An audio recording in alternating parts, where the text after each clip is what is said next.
Hey, everybody, welcome to the show today. So, whether you're a business owner, a lender, an entrepreneur, or an industry leader, it probably feels a lot like the rules of business are changing faster than ever before. AI is reshaping how we work, customer expectations continue to evolve, talent is becoming harder to attract and retain, and leaders are being asked to navigate more change than at any point in recent history.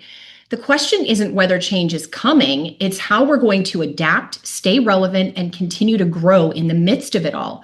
So, today we're going to explore the major shifts reshaping business leadership and the future of work, and discuss what organizations can do to remain competitive while still maintaining that really important human element that drives innovation, trust, and long term success. Joining us is one of the world's foremost thinkers on business transformation, innovation, and growth, Rishad Tobaccowala. He spent decades advising some of the world's largest organizations and navigating disruption, innovation, and leadership inside of them. He's named one of the top business leaders by Businessweek, recognized by Time as one of the world's leading marketing innovators, and he's also one of only 300 individuals inducted into the Advertising Hall of Fame. He's the author of Restoring the Soul of Business and Rethinking Work, where he's exploring how leaders and organizations can thrive in an era defined by technology, AI, and change.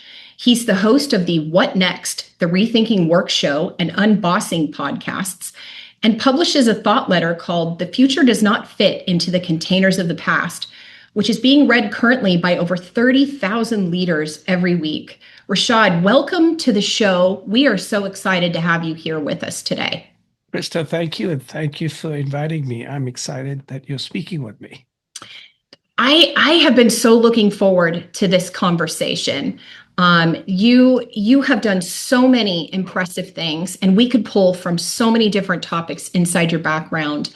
Tell me a little bit about what has inspired you from where you were to get to where you are now.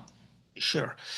So these days, what I do is I help people see, think, and feel differently about how to grow themselves, their teams, and their business. And I do it through a lens of reinvention. So most people basically want to grow. And my thing is, let me help you grow by making you see, feel, and think about it in a different way than you have. And it's not that people come to me and say, reinvent me, but they're grappling with certain things in reinvention. One of them is change management, both how do they change themselves, their companies, their teams. Second is what will the future of work look like, the workplace in an AI age. And the third is how do you be a leader? And you don't have to be a boss to be a leader. You could be a young person and be a leader. But how do you lead today? And so my whole thought is, what does modern leadership look like? What does the future of work look like? What does change management look like? And all of that requires a certain degree of reinvention. So that's what I do now. And I do it by doing it in three ways. One to many, which is a way of basically saying publishing. You mentioned I have a Substack, 2 books, and 3 podcasts. One to some is a way of saying speaking. And one to one is a way of saying advisory, not consulting, but advisory. So I do the same thing, but I do it through different channels, if that makes sense. And that's what I've been doing for the last 7 years. Now, interestingly, the DNA of what I've been doing for the last 7 years came from what I did for the first 37 years of my career. So the first 37 years of my career were based in the world of marketing, communications, advertising, brands.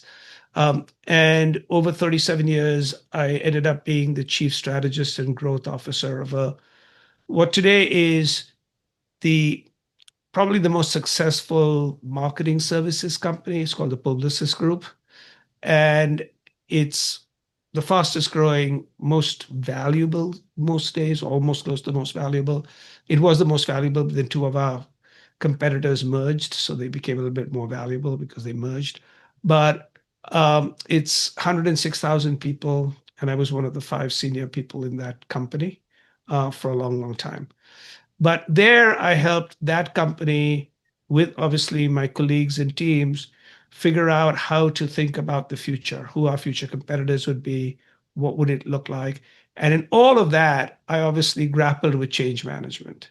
I grappled with what it is like to lead. I grappled with organizational design, not necessarily the future of work, but organizational design.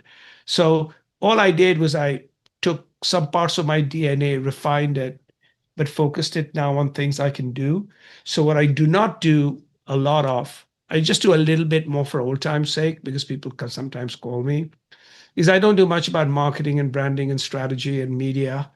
When people ask me to do that, I said, well, I'm no longer world class. And they said, but you were. And I said, yes, the term was I was. So I'm no longer. But I said, the stuff from there that I spend a lot of time on today, and I claim I'm not necessarily world class, but I'm very good at, are these three things. So basically, a lot of it is I'm also seasoned because I've got 45 years of experience. So part of it is I'm also trying to inspire most other seasoned people who may have 20 years, 25 years, 30 years, who are saying, what do we do next? We've got a lot of other career ahead of us. Either we've lost our job or we aren't driven as much as we are by this, or we want to do something different. So I help people with that too. So all it's like, how do you reinvent yourself to grow? That is an amazing story. I think, again, there's so much here we could pull from and so many different directions we could go with the conversation. I had a chance to take a look at your Substack, and I'm fascinated by the five tectonic shifts. Yes. So I'm hoping you can talk to us a little Sure. bit more about that because that was really impactful when I read through it. So the five tectonic shifts, which is basically now the way I sort of announce myself in places, is for many years I used to talk about transformational changes. And now I've decided that transformation is not strong enough a word for what we're doing. Tectonic is like plates moving beneath us. And I've identified globally that there are five tectonic shifts. They're interconnected in some ways, but I've broken them up separately. So one of them is demographic shifts, that globally the world's population is going into decline soon. Not immediately. It'll go up for another 10, 15 years, then start going to decline. And that's because there are seven countries that are still growing a lot. But the rest of the world's population is starting to peak and decline, including the United States possibly next year. So it takes 2.1 children per woman to keep the population the same. That number in the US is 1.5. In Europe, it's 1.3. In China, it's 1.1. In Korea, it's zero point 0.8. So we've always thought of increasing population, but now there's decreasing population. Second is big mind shift changes between younger people and older people. So younger people, 22% believe in capitalism. Older people, 66% believe in capitalism.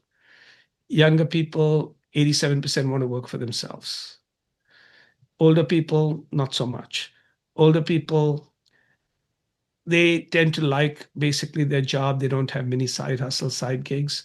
67% of young people have a side gig and side hustle besides their full-time job. And they don't actually believe that the seasoned people like us have a clue as to what's going on. Okay. Um, and so they want our money and power, but they don't want to grow up to be like us. So that's a really mindset shift. So you've got this mindset shift, you have this demographic shift, you have technology, which is, among other things, it's AI. And I call AI alien intelligence, not even artificial intelligence. And that's because it's not human, but it doesn't feel like a machine, especially when many people are falling in love with it. And the top three uses are therapy, relationship management, and medicine. That is fascinating to me, especially the relationship management piece, Yes. because So it's I, relationship management, and people basically literally they say, how do we talk to our girlfriend? How do I talk to our boyfriend? But it also basically says, can you be my girlfriend? Can you be my boyfriend? Okay. And there is like, I think 87% of young Gen Z and teenagers talk to their AI every day, and 10% of them, I believe it's their best friend. Okay. And remember, it can talk to you. And if you go to things like replica and character AI, it can talk to you in the voice you want, with the look you want. and it remembers, and it'll ask you what happened to your day. And there's a loneliness epidemic in America, maybe globally. And now I have a friend. And the nice thing about my friend is he or she thinks I'm the center of our world and doesn't answer back like human people do. That's a little bit scary to me. I have to be honest with you It is because scary, but it is real. yeah, It is real. it's real. I mean, I'm seeing a lot of very interesting things on the news right now Yeah. surrounding AI. One of them is like, we're not growing up anymore to want to buy a house, or first get married, buy a house, and have kids. So I definitely see the difference with the demographic and the shift in thinking more towards what does this generation want versus what do we want? What did our parents want? I think that's very, very apparent. It is very, very apparent. Exactly, exactly. Yeah. And so you have this AI, you have this demographic shift, you have this generational ruptures. Then you have something that the first time I'll say it, and I think when the first time I said it to you, your mind also sort of said, okay, this guy is a little insane. Should I actually invite him on my show? Which is uh, that I believe that work and jobs are uncoupling from each other, right? So what I basically say is jobs are a silly phase that work is going through. That until 150 years ago, almost nobody had jobs. Today, globally, 68% of the people who earn an income don't have a job. I believe we passed peak full-time jobs, not peak jobs, but peak full-time jobs in the US in 2025. And there are reasons for that. One is obviously the population is declining, there'll be fewer jobs, with an aging population where most of the money and most of the wealth is older people. So less of them will work, less young people are coming into the workforce. So that alone explains why this might be peak full-time jobs. But AI explains the other thing, which is AI will make it more efficient for people, companies to have 20% fewer workers, possibly. Now, many companies might say, I don't want fewer workers. I want to get more out of the people I have.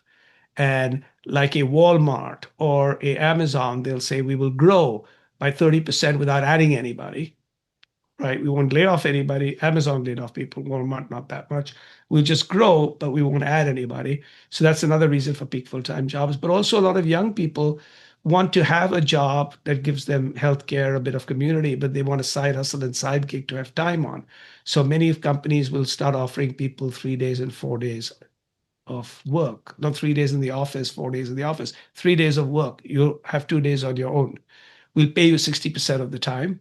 We probably could give you 100% healthcare. So that's another big one.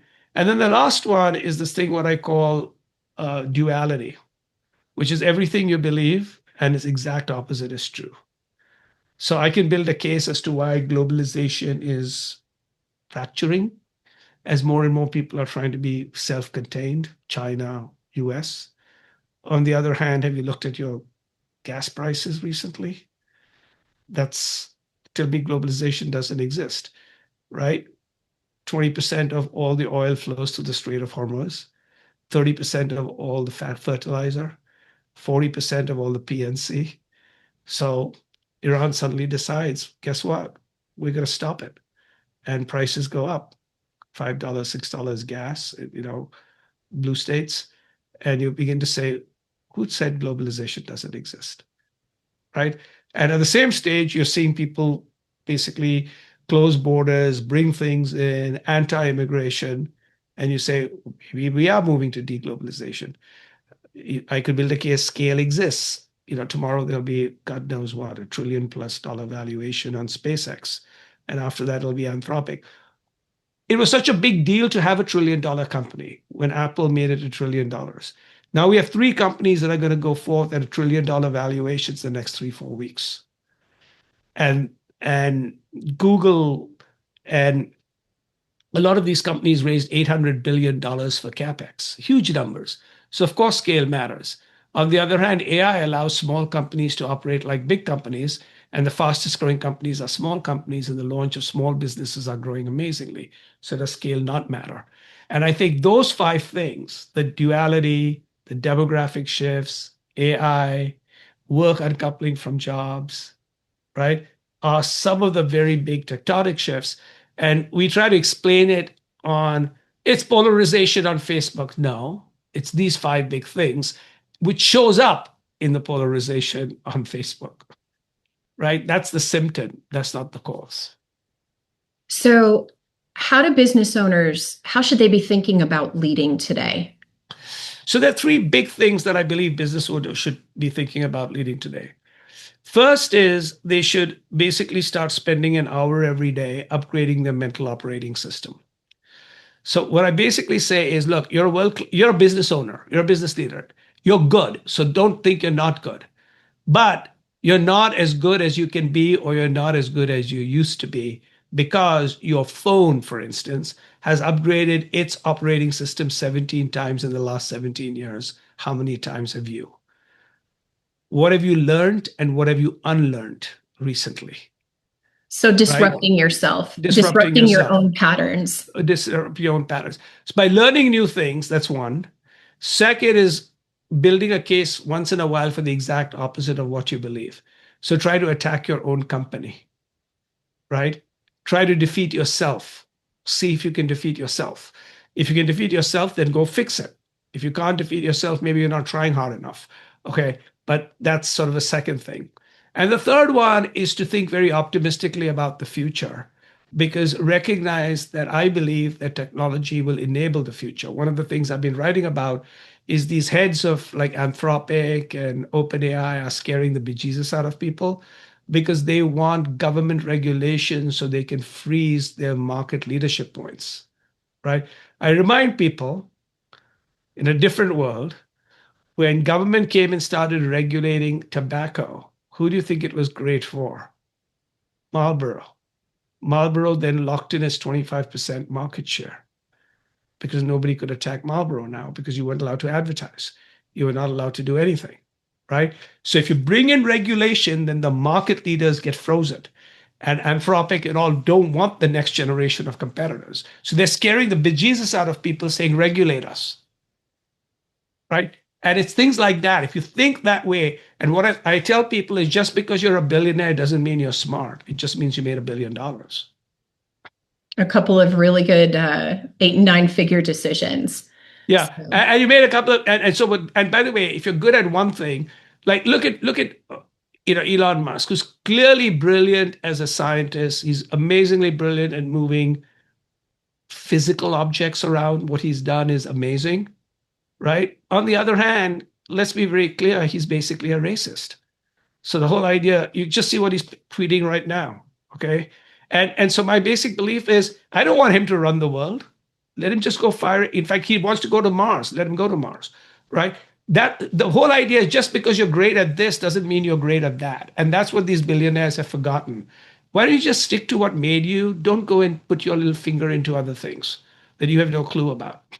what I see is a lot of times some of the leaders that are at this scale and the level that he's at is they're starting with one idea and one business, and then they're using the results that are generated from that to then move on to their next big idea. So everybody's so excited about, and we won't go in depth Yeah, on this, but everyone's so excited about SpaceX going public. They think it's about rockets and going to the moon. It's not. He's got a plan for those profits, and it's going to be an AI play where yeah, he's going to start to modify the way data centers um, are constructed, built, and where they're located and how they're powered. And it's when you think about it, if he can do it, he's solved the problem. But I think it's another good example of outside that original vertical in which yes, yeah, and he they go into became known other for. areas, which is so Yeah, like Microsoft rose up from MS-DOS to applications. right, Google went from search this way, right? right, But what you do not hear is you do not hear Sundar Pichai, the head of Google, or Satya Nadella, the head of Microsoft, running around talking about politics and worldviews on those kinds of stuff, right? right. These guys basically decide they think that their money lets them tell the world how to run. My stuff is just run the companies, okay? And obviously, if you do well, you'll get more people to follow you, but don't tell the people like else. And I think one of the big things that are going to basically happen is we now have what I call one of the big tectonic shifts is what I call a leadership crisis. And so, yesterday I spoke to a bunch of leaders and I said, look, tell me, besides money, can you tell me one thing you stand for?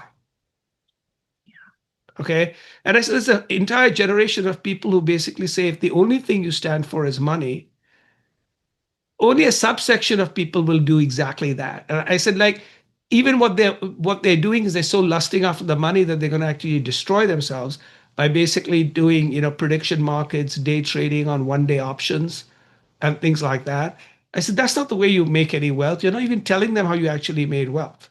You didn't do it that way. You built actual companies like Tesla, like real companies, and you struggled, right?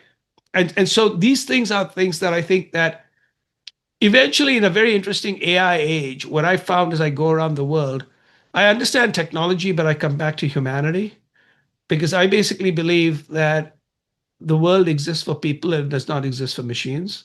And the machine should basically help us become better people rather than people let machines become better machines. Yeah, that is a whole conversation in and of itself. I mean, Right. we could really go It's down a rabbit it's hole like on that one. it's like a philosophy thing. And my basic belief is, hey, listen, the good news for humans, which I think will why humans will be okay, is primarily because we're messy and machines don't understand messiness. Okay. Uh, Machines, I wrote recently in my Substack, we tell ourselves stories in order to live because we make up stories all the time. That's how we live. And there's one thing that most human beings are aware of that they have a sell by date, which is they're going to die. Okay. Machines don't know that. And so, and then we choose with our hearts and we use numbers to justify what we just did. Okay. And so what happens is when you have a Yeah. species that knows it's going to die, we choose with our hearts to use numbers to make decisions and then use numbers to justify what we just did. And we are messy enough to tell stories to get through things. And we don't do zero and one, yes or no. We say maybe, could be, can you answer the question? Can you ask the question in a different way? Why do I have to answer the question? Right. So, what I basically believe is the reason humans will do okay is because we are messy. If we were logical like Spock, we would be replaced. So we're talking to an audience of entrepreneurs, Yeah. small to medium sized business owners, people who are in the middle of what you're describing, which is an avalanche of information coming at them, constant change, um, trying to keep up with learning new things, trying to innovate, knowing they need to disrupt. How do you manage that? Like what advice do you give to them about this is how you can just get started thinking about all Yeah. of this and how So, it's going to impact your business? yeah. So what I have is I've in my Substack, I have a series of pieces which I've written called A Company of One. So I tell everybody, despite whatever size company you're in, whether you're a 50-person company, 20-person company, 100-person company, 1,000-person company, I was in a 100,000-person company, right? I learned how to operate like a company of one.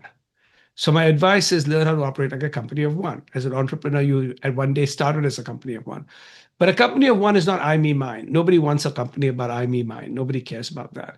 A company of one basically means can you figure out what particular skill, expertise, or problem your company or you are solving? That what people are interested in, as I tell people, is I said, I don't care what big company you're working in. If I strip you away from the company and the company's budget, will somebody still call you? Or are they calling you as the person who operates the company's budget or the person who basically, you know, gives meetings to people who want to have meetings with the company? But if I took you away from the company, would anybody still call you? Right. So my stuff is what is your skill? Hone that skill. What is your company's skill? Right? Hone that skill. Because in today's world, it's what people will say is what can you do, not like what your title is and how big your company is. Then you'll always keep a big company. So one is think about that. What is your skill? The other one is be very generous and collaborative. We're living in a connected world. So you work with both suppliers, partners, other people. And the third one is build a reputation for yourself as well as your company. But reputation is important today, and especially a reputation built on integrity and trust, which might be old school, but I think will be the differentiator, which is people will basically say, who is generous, who can I trust, and who is good at doing something. So similarly, run a company where people say, this company does this really well. They're good partners in the community. They're generous to the community. I trust them. It's that simple. It's no AI, it's no machine, it's no planes landing on battlefields. It's that. Okay. And a lot of people go scattering around. I said, look, that's what you do. Do I trust you? Do you have a good product or service that solves a problem? Right? Are you helping me? Are you generous? Cool. You're in. Okay. That's one. Second is, which I mentioned before, is keep upgrading yourself, spend time learning. And the way I say it is allocate an hour a day every day to learn. Take it from take it from any place but sleep in your family. And part of it is cut meetings. I recently did a podcast with someone who basically has proven that 50 to 60% of all meetings are bullshit. Okay. And how to allocate, how to decide. So don't have a meeting unless most meetings should be an email or or something written in a place. It isn't a meeting. Don't have a meeting unless the decision is a one-way decision that you can't reverse it. Don't have a meeting unless there's emotion, and don't have a meeting unless there is a debate and argument that you know is going to happen. Then have a meeting. If there's a debate and argument, if it's an emotional thing, or if it's a one-way decision, or if you're providing personal and growth feedback. None of those can be done through email and other things. Otherwise, everything else, never have a meeting. Okay. And then when you have meetings, ask. In fact, there's the thing what they call a doomsday machine, or it's meeting doomsday, which is some companies basically say remove all meetings from your calendar for the next year and only put them back if you have to put them back. And when you put them back, decide if they have to be as long, as often, and as many people have to come in. And a company like Shopify did what they call Chaos Monkey 2 years ago, which is the CEO basically eliminated everybody's meetings. All meetings with more than two people were eliminated from people's calendars by the IT department. Okay. And then they measured what happened the following year, and their productivity went up 24%. So when people say, I don't have time, I said, why are you sitting in meetings? It's bullshit. You're wasting time. Half the meetings are complete bullshit, right? Which means you free up 3, 4 hours a day, spend an hour with your family, sleep an extra hour, and learn an hour. Okay, and off you go. You'll be much better off. So upgrading your mental operating system, thinking about a company of one, what you're good at, generous and trust, right? Once in a while, building a case for the exact opposite of what you think is true, not all the time. Otherwise, you weren't able to operate. And finally, sort of recognize that in the end, everybody is sort of like you. Not everybody's like Elon Musk, who's a genius, right? Everybody's got 10 IQ points more than you or 10 IQ points less than you, and we're all trying to figure it out. I absolutely love that. So we're still, despite being separate, we're still all in this together We're in all this some together. way. We're in a connected Yeah. world, and if anybody doesn't think we're in a connected world, you're surprised you can't get anything done without connection. The internet is about connection. Everything is about connection. If you eventually end up basically asking who are the happiest people in the world, right? What you'll basically find is the happiest people in the world tend to basically have strong relationships. Okay. And second is the happiest people in the world tend to have a passionate pursuit that gives them identity and growth and meaning, which can be work, it can be looking after people, whatever it can be, right? And then they have a certain modicum of physical and mental health. If you're like really in big pain, it's hard to be happy. But the whole idea is relationships are critical. That is the critical thing, which is connection. And I always basically say the reason why people are spending so much time with these alien intelligence is don't feel connected enough. So they're talking to these things, right? They're un, un, they're unburdening their hearts to these things. You should actually listen. I mean, sometimes people like show you what these conversations are. It's basically literally, I don't have a friend in the world, but Chatty or Claudie you become my friend. And that, yes, when we were talking about that earlier, what I was thinking while you were talking about how people are using these AIs to build a relationship was that it almost seems like if we continue down that path, then future generations are losing that skill, that very valuable, and it's such an important skill of human connection, how to actually talk to a person rather than talking to a machine. A machine isn't necessarily going to challenge you. A machine isn't going to go to lunch with you. It's not going to necessarily tell you that it doesn't like what you're doing. It's not going to disrupt you and ask you to continue growing within yourself. And so, like, as it was given to me, one of the big philosophies inside my family was always people really at, the at the heart of everything, what they really need is something to do, someone to love, and something to look forward to. Yes. Three And different areas to yes, focus yourself. so, exactly. Exactly. And that's why relationships with someone, something to love, Yeah, meaningful, purposeful work was that. And the yeah, health thing was something to look forward to, but it's also, travel or grandchildren, exactly. whatever it is. Yeah. But one of the things I think that's very important is there's a book called The Coaching Habit. Uh, and it basically can be distilled down into 7 questions that people should ask. So this is the coaching habit, 7 questions that I would suggest that people look at when they don't know what to talk to people about in their company, right? How to help the people in their company. You should just go to somebody and say, and some of these can be done also in your personal life. Okay. So it doesn't have to be just company. So the first question is, Krista, what's on your mind? Oh, Okay. wow. All right. So you say something. Then the next question is, what else is on your mind, Krista? So that will be the real thing that you want to talk about, right? The Yeah, third one is, how can I help? Okay. The fourth is, what do you really want? Right. The fifth is, if you decide to do this, what won't you do? Right. The sixth is, what do you really believe? And the seventh one is, was I, was this useful to you? Okay. And what you're basically now doing is you're trying to help somebody. And it's a great way of sort of starting a conversation.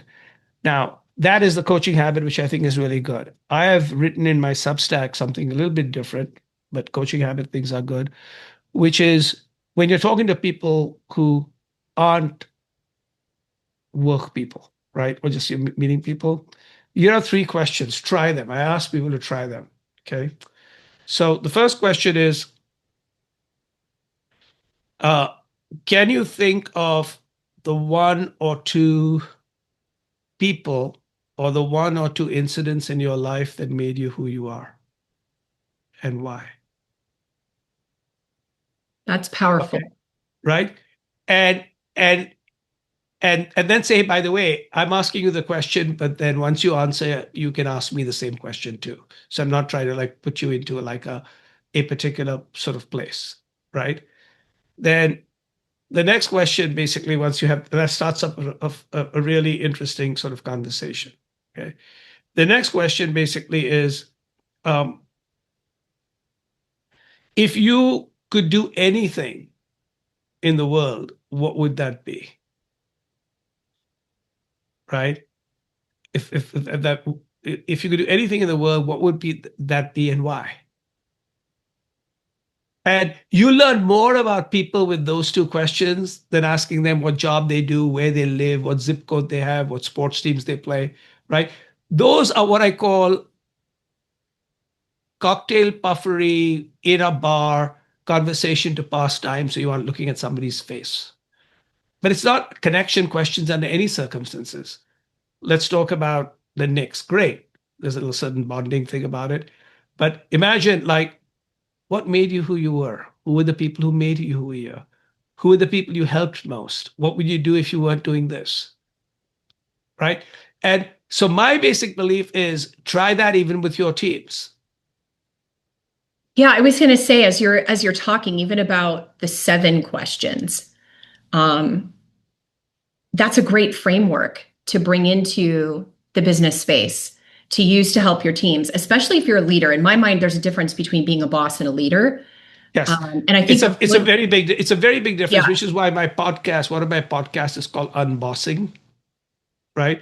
So I always one of the things I would tell all these entrepreneurs is, and all entrepreneurs, and I've been an entrepreneur in a large company, I've started things up, and entrepreneurs have lots of amazing skill sets and challenges. But one of the things we sometimes have is we have a control fetish, okay? That only us can know how to do it because we know how to do it. And so my basic belief, we've moved away from the world of bosses. So I've said we've entered an age of de-bossification, but nobody told the bosses that. I think we need leaders. We don't need bosses, yeah. right? And I tell our entrepreneurs, you're leaders too, not just a boss. And bosses lead through zone of control. Leaders lead through zone of influence. Leaders inspire, right? Leaders are role models. Uh, Bosses basically say, do this, do that. Now, obviously, everybody has a combination of those two, but I say tilt more to the leadership part of you than the bossy part of you. I think a good leader is asking those questions because they want you to help. They want to help you develop. Yes, So develop within yourself to become the best version of yourself. And if you're constantly saying, I need this or that, rather than asking questions which inspire thought, which inspire self reflection, yes, that's what you've got to do if you really want to lead. And if you really want to grow your business, you have to get away from the control fetish. You have to start bringing people in around you that you can trust to give things to. And you yep, have to help grow them into the best version of themselves. absolutely, absolutely. And one of the things also trust because it's so important.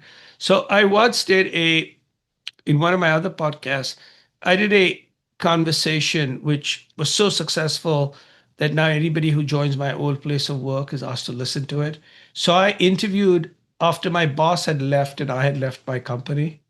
I interviewed my boss, who was the CEO and chairman of Publicis, right, about him. And because I'd worked for him so long, I could ask him questions that the people were scared of asking him. Okay. And I wasn't working there anymore, and he wasn't working there anymore, though he's the executive chairman, so he's working there. But and I basically would ask questions like, and because we had worked together, had a bit of a history. But one of the questions I asked him was, um, who do you decide to trust? Right. And he says, Rishad, there's two things, he said, trust is either 100% or 0%. He said, there's nothing like 50% trust. Or someone say, I trust him 70% of the time. He said, there's nothing like that. You either trust somebody or you don't trust them. Right.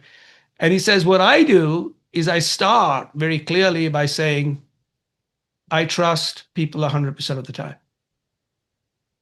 until they prove to me that I should not trust them. He says, that's much easier than having to figure out over years whether I trust them or not. I don't have time for that. Now, obviously, when he hires people senior, either it's people like myself who worked there for a long time, so he's figured out whether he can trust me or not. But otherwise, he obviously asks other people.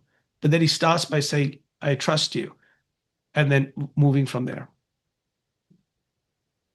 Rishad, thank you so much for being our guest today. I have really enjoyed our conversation. I think out through your Substack, you've even given me so many things to think about Thank you. within my own life, personally and professionally. And I would love for you to share with everybody how they can best connect to you to Yeah, take advantage of all of the information that you are releasing out to help leaders and business owners navigate what's happening in the world, how to lead, how to manage change, really how to make that viable within their own journey. absolutely. So, the the one that I'll give them four resources, and all these four resources, which they will like as entrepreneurs, are all free. Three of them are free of even advertising, but they're all free, and one of them has a little bit of ads. Um, so my Substack, which is at rishad.substack.com, has 304 pieces of writing, including 5 tectonic shifts. Or they can just type in my name, Rishad Tobaccowala, 100 on Google, and they'll find the best of the writing all on one page, organized by subject, everything from managing teams, culture, future, etc. I have three podcasts which they can find on any platform. One is called Unbossing, one is called the Rethinking Work Show, and one is called What Next. And they can just type my name and those names, and they'll have three podcasts, all completely free. The Unbossing has an ad or two, everything else is even ad free. And they can also go to a site called rethinkingwork.io where they'll learn about the future of work. All these are free resources. And if they have $15, they can buy one of my two books, which is Restoring the Soul of Business or Staying, which is one. And the other one is called Rethinking Work, which they can find. And they can find all about me and my website, which is just rishadtobaccowala.com, including a lot of these resources where they can access. And what I particularly like is everything, and they can obviously follow me or become friends on LinkedIn, or be connections on LinkedIn. But I will sort of leave people with this very simple belief that I'm very optimistic about the future as entrepreneurs. All entrepreneurs tend to be optimistic. And I always believe that, remember, the reason you were an entrepreneur is you basically decided to go for hope over facts, which is why I believe humans will do okay. Because most entrepreneurs take massive risks and they believe in themselves and they bet on things. And I would say there's more to that than ever before in this new age. Thank you so much, Rishad. Thanks, everybody, for joining us today. If you are listening to this conversation and you're thinking you really want to understand more about transitioning into the very best version of yourself, leading your teams, managing change, navigating AI, Rishad has just compiled such a wealth of information and resources out there for you. Hop onto the internet, take a look at what he has. I've been through it myself. It is absolutely amazing. It is life-changing. It will prompt the disruption he is encouraging all of us to seek within ourselves. It is one of the best steps you can take within your business. Thanks again, Rishad, for joining us, and we'll see you next time, everybody.